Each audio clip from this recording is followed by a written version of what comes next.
नमस्कार, झारखंड के संथाल परगना न्यूज में आपका स्वागत है। अब आप खबर जानेंगे दुमका, देवघर, जामताड़ा, गोड्डा, पाकुड़ और साहिबगंज जिला से। आप न्यूज को किस गांव या शहर से देख रहे हैं, हमें कमेंट में जरूर बताएं। वीडियो को शुरू करने से पहले आज का लाइक एम 50 रखते हैं। उम्मीद है आप इसे पूरा कर देंगे। तो चलिए जानते हैं शाम तक का मुख्य समाचार।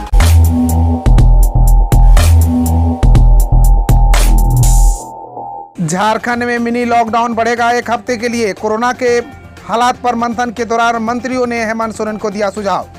झारखंड के मुख्यमंत्री हेमंत सोरेन ने सोमवार को अपने आवासीय कार्यालय से वेबिनार के जरिए राज्य के सभी मंत्रियों के साथ कोरोना संक्रमण की अद्यतन स्थिति, रोकथाम एवं नियंत्रण तथा आगे की रणनीति को लेकर विचार विमर्श किया। इस दौरान मंत्रियों ने मुख्यमंत्री को झारखंड में 1 सप्ताह मिनी लॉकडाउन बढ़ाने जाने का प्रस्ताव दिया है ताकि कोरोना की जंग जीती जा सके। इस दौरान कोरोना की तीसरी लहर से निपटने की रणनीति पर मंथन किया गया। मुख्यमंत्री ने कहा कि वर्तमान में कोरोना संक्रमण की दूसरी लहर से गुजर रहे हैं। संक्रमण की दूसरी लहर काफ़ी घातक साबित हुई।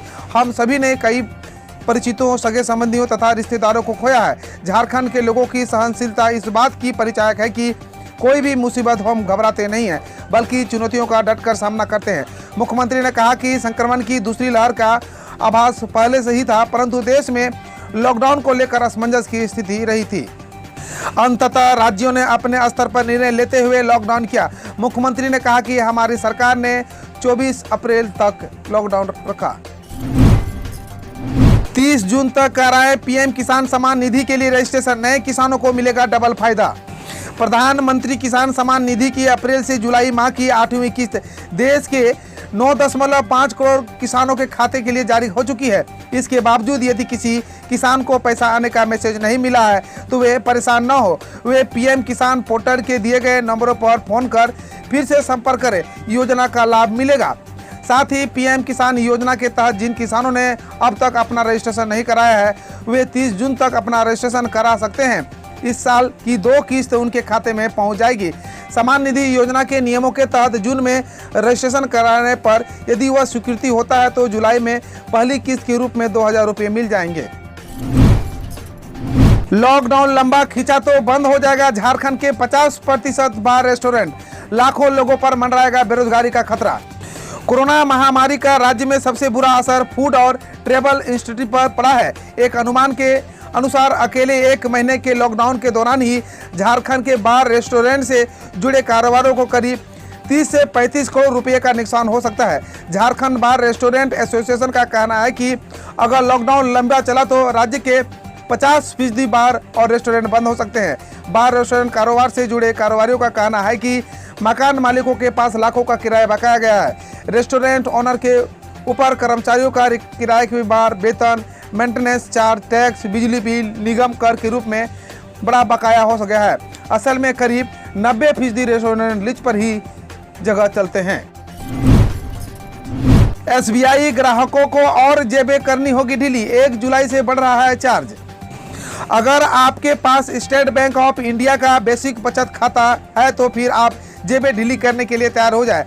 एसबीआई अपने सेवाओं के लिए ग्राहकों को कई तरह का शुल्क वसूलता है। मीडिया रिपोर्ट्स के अनुसार नए चार्ज एटीएम से पैसा निकालने, चेकबुक, मनी ट्रांसफर व अन्य गैर वित्तीय ट्रांजैक्शन किए जाएंगे।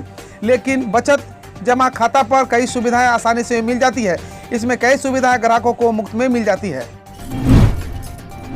110 से 130 किलोमीटर की रफ्तार से तूफान की भाया पूर्वी सिंहभूम झारखंड में होगी एंट्री। हाई अलर्ट के बीच चक्रवाती तूफान यास की झारखंड में भाया पूर्वी सिंहभूम एंट्री होगी। तबाही बरपाने के मकसद से आने वाले तूफान की रफ्तार 110 से 130 किलोमीटर प्रति घंटा होने का अनुमान लगाया गया है। इसको लेकर तमाम एहतियात उपाय किए जा रहे हैं। हालांकि तूफान की एंट्री 26 मई को होगी एवं इसका असर 2 दिन रहेगा, लेकिन इसका असर मंगलवार यानी आज से ही दिख रहा है। पूर्वी सिंहभूम के बंगाल एवं ओडिशा के सीमावर्ती इलाकों के साथ पश्चिम सिंहभूम व सरायकेला खरसावां में भी मौसम का मिजाज बदला है। बंदाबंदी के बीच सुबह की शुरुआत हुई।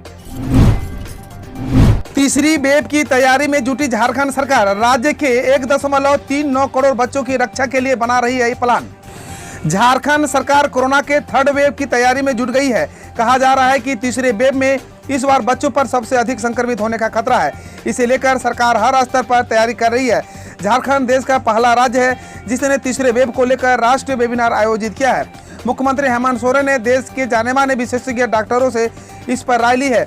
विशेषज्ञों ने कहा कि सबसे पहले आधारभूत संरचना को मजबूत करें, डॉक्टर व स्वास्थ्य कर्मी को प्रशिक्षित करें, बच्चों का जो भी रूटीन टीकाकरण होता है वह करते रहें।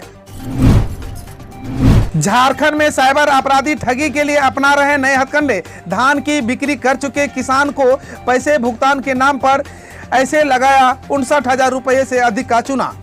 बैंक खाते से पैसे उड़ाने के वाले साइबर अपराधी अब नए नए हथकंडे अपना रहे हैं, लोगों को अपना शिकार बना रहे हैं और बैंक के खाते से पैसे की निकासी कर रहे हैं। पिछले दिनों राजनगर के एक किसान को ठगने के बाद इस बार अपने को सरायकेला अंचल का कर्मी बताकर एक किसान राजीव महतो को धान खरीद का पैसा भुगतान करने का झांसा देकर उनसे पीएनबी सीनी ब्रांच के खाते से 59,372 रुपये की निकासी कर ली। पीड़ित किसान ने थाने में आवेदन देकर कार्रवाई की मांग की है। झारखंड में बंद हो सकता है 18+ का वैक्सीनेशन। लॉकडाउन को लेकर भी सीएम ने दी बड़ी जानकारी। राज्य में कोविड-19 संक्रमण की स्थिति को लेकर मुख्यमंत्री हेमंत सोरेन ने सोमवार को राज्य के मंत्रियों के साथ बैठक करते हुए वैक्सीन की उपलब्धता पर मुख्यमंत्री ने चिंता जताई। उन्होंने कहा कि राज्य में 18 से 40 वर्ष के लिए केवल 2-3 दिनों की वैक्सीन ही बची है। कंपनियों की ओर से झारखंड के लिए वैक्सीन का डोज नहीं दिया गया है। भारत सरकार द्वारा 45 वर्ष से अधिक उम्र के लोगों के लिए उपलब्ध कराया गया वैक्सीन भी 7 से 10 दिनों के लिए ही पर्याप्त है।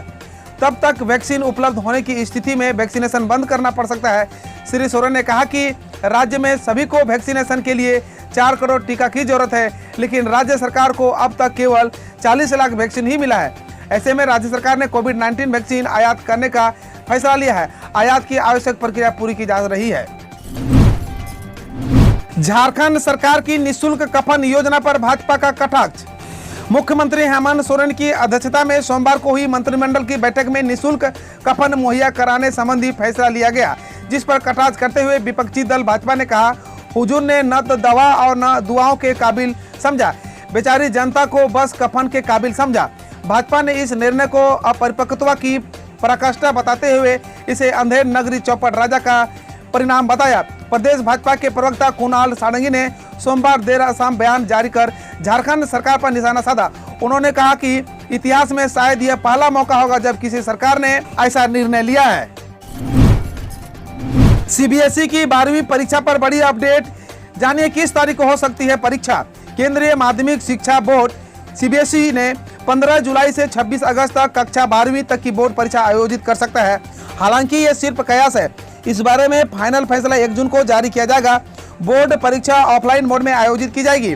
जहां तक तरफ जानकारी परीक्षा रद्द करने के विचार से सहमत नहीं है, वहीं दूसरी ओर देश भर के छात्रों का एक वर्ग सोशल मीडिया प्लेटफॉर्म पर कक्षा 12वीं की परीक्षा रद्द करने की मांग की जा रही है।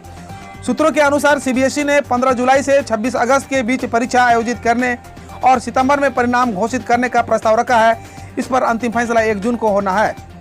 हालांकि नियमित प्रोटोकॉल के अनुसार आयोजित नहीं की जाएगी। सीबीएसई ने सुझाव दिया था कि या तो केवल कुछ विषयों की परीक्षा आयोजित करें या 3 घंटे के बजाय 1.5 घंटे के लिए परीक्षा आयोजित की जाए।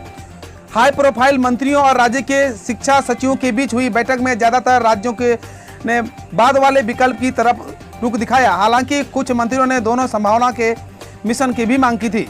हम रोज ऐसे ही न्यूज लाते रहेंगे, तो यदि आपने अभी तक क्लीन न्यूज को सब्सक्राइब नहीं किया है तो पहले फटाफट सब्सक्राइब कर लें, साथ ही बेल आइकन को दबा दें ताकि कोई अपडेट मिस ना हो।